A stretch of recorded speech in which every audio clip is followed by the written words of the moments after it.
Hello, Barendipitous here with another video for the Board Game Shelf. This one is a place for all my books. Specifically, this is the Barnes & Noble exclusive edition, which doesn't come with a lot of extras, but it's kind of fun. Basically, it comes with some custom meeples, which I'll show. It has a bookmark and it has 3 book plates, and also there's something on the village board that is slightly different as well.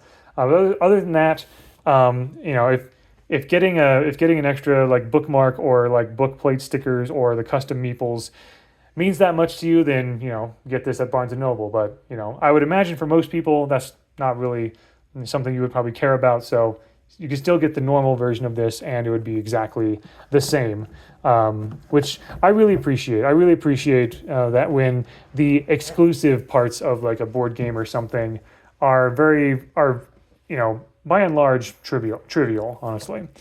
Anyway, so I heard about this through my parents often send me like reels on Instagram or like YouTube Shorts or something like that if they see something and think of me, and that usually has to do with like Legos or board games or video games or tabletop role playing games and that kind of thing.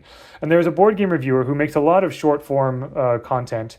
I forgot the creator's name, but very like he has glasses. He's very excited personality and everything. He's fun. Anyway, he talked about this, and I heard the description. I told Cobweb about it, and she said that sounds perfect for me. Basically, here's the description. A Place for All My Books is a puzzly book gathering, sorting, and organizing game where players arrange stacks of books in different rooms of their apartment as personal projects. When done, they can admire their accomplishments and gain their rewards, not least of which is renewed energy, and you can then spend that social battery to brave heading out into the village to pick up more books. So there's basically 2 parts to this game. The first part is you start in your apartment, and there are 4 boards here, different colors. These are all mechanically they're all exactly the same, but there's sort of a different personality to each of the art is absolutely adorable, by the way. So you have two guys and 2 girls, right? And they each have like different interests and styles and whatever, but they all love books, and I guess they're all sort of introverted as well. I especially love, so there's different actions on here, but I wanted to highlight first of all the rest action. The blue girl likes to sip tea. The red boy paints miniatures, which I think that's just awesome for resting. The yellow boy, I guess, is journaling, or I suppose, which is also awesome as sort of like a form of rest. And the green girl likes to listen to music when she rests. So you kind of get this, you kind of like get different bits. You kind of get a different personality of each of these. But anyway, so this is your apartment. Let's say you choose this board here, okay? You have different rooms, right? Bedroom, your den or living room, I guess, your kitchen, your bathroom, and you do have a backpack as well. You start with a certain set of books, and you can place them around and everything. You have a nightstand as well, which has some extra rules to it. But essentially, you start with this, and this is your social battery track, okay? You start with your social battery at like less than 5 generally. The second part of the game is going out into the village to get more books. You'll want your social battery to be somewhere between 13 and 20. So you have a bit of a ways to go. So how do you build social battery? Well, like most introverts, you kind of like stay home, you rearrange your books, you rest, you admire, you sort and gather and everything like that, right? So these different actions, you can read a book, you gain some social battery. You can move one book from anywhere in your home and then put it on the top of your nightstand. Whether or not a book is on the top of a stack does matter in a lot of cases.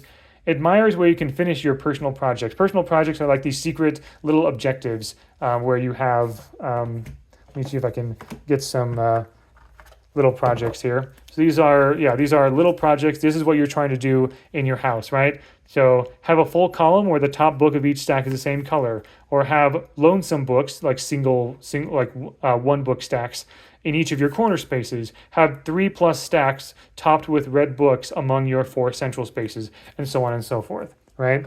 Now, these 2 actions here will do a lot to help with that. Sort means picking up 1 stack of books. A stack can be up to 6 books, by the way. Pick up 1 stack of books and distribute them to the top of any stacks or empty spaces. You can only take you can only let go of like two books at a time maximum. If you take one stack and you kind of like distribute them, you sort them around, right? Gather is the opposite. You take the top book from any number of stacks and then place those as a single stack somewhere else in your house, right? So you're gathering as opposed to sorting, right? So that can help you out with a lot of that. And also, read a book can help you take a book from anywhere in a stack, even if it's not on the top, and put it in the nightstand.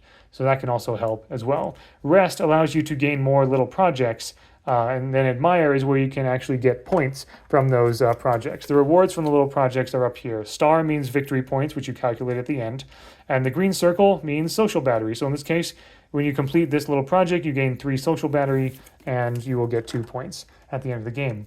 And here, yeah, so you're just kind of like doing all these things, increasing your social battery little by little, by 1 or 2 or sometimes 3, depending on the project. And then when you feel like you have enough energy, like social battery, you can go into the village. Now, the Barnes & Noble exclusive edition has Barnes & Noble on the bookstore, but I think it just says bookstore on the normal version. But yeah, so you can see there's lots of different actions you can do here, and this expends social battery, that's the arrow that goes down, right? So in the library, you can draw 4 books from a central bag. There's this bag here with all these book tiles. Here, I can actually show you what these book tiles look like. These are basically like these wooden tiles in 4 different colors. There's also red ones, which they look really nice and they feel really nice as well. So yeah, with the library, you draw 4 books, 4 book tiles in the bag. You keep one, then deal 1 to each shelf in the bookstore. There's going to be a bunch of books for each of these shelves. There's always going to be one that has the most, and one that's medium, one that's the smallest. Then the game ensures that that's always the case. With the bookstore, you can spend social battery to take either the largest, medium, or the smallest group of books. And there's also going to be a little project associated with each of them as well. Exchange, you can return any number of books from your nightstand, without one space in your apartment, to the bag, and then take that amount plus 1 of any colors from the bag. You do get you get a reward for having a certain color be most prominent in your house. If you took the blue, this blue one, then you get extra social battery for admiring books if most of your books are blue, for example, and so on and so forth. And you start with mostly blue books as well. Village shop. So there's a bunch of items. This is called other neat stuff in the game. These are just kind of like other.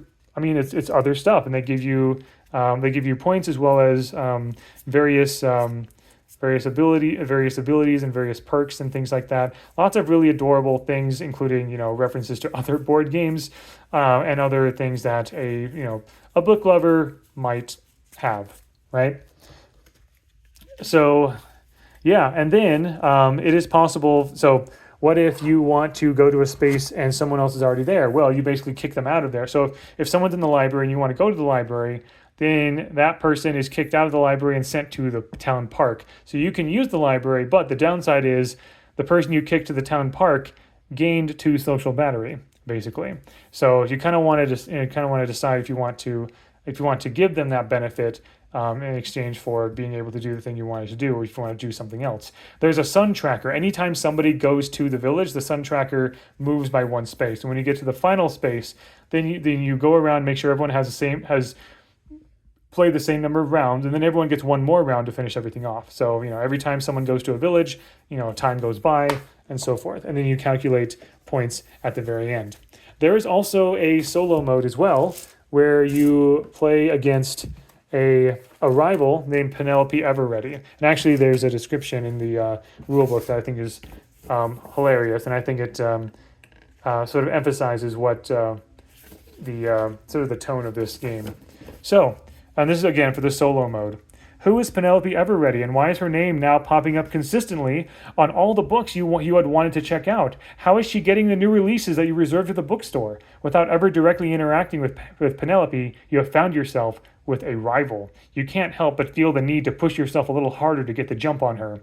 So Penelope is represented by her meeple in town, but she's more of an extrovert, right? And so with her extrovert superpowers, Penelope never needs to go home and recharge her social battery. And she just hangs out in town all she wants, laughing and having a good time without a care in the world. It's the worst, being funny, right? So, and she has cards that determine what her actions are and everything like that. These are the meeples. So the normal meeples are like these little guys, these little guys here, right? But then the larger meeples here are exclusive to the Barnes and Noble version. So, yeah, extremely delightful. Cobweb loves it. This is very much her to a T. She, she's very proud of her book collection. And this just, she also loves playing cozy video games, cozy sim games. So this also feels very much like a cozy sim game, but as a board game. So, if you feel like this game is for you, whether in terms of tone or art style or gameplay, you probably will like it. If you think it's for you, it probably is. It's kind of one of those games. So thank you very much for watching. Hope you enjoyed. And until next time, all the best.